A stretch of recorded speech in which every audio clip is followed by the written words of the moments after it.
going through a breakup again, and just want to make a quick video about breakups, and just something that I said during the last breakup I had gone through, which is that, like, once you break up, it's like you have to go through and relive every single good experience that you had with that person, and experience this pain that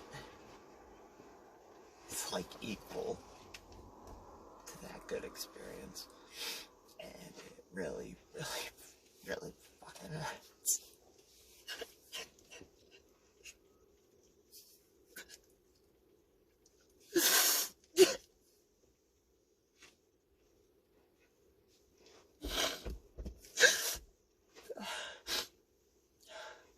Hurts a lot. I did it. No problem.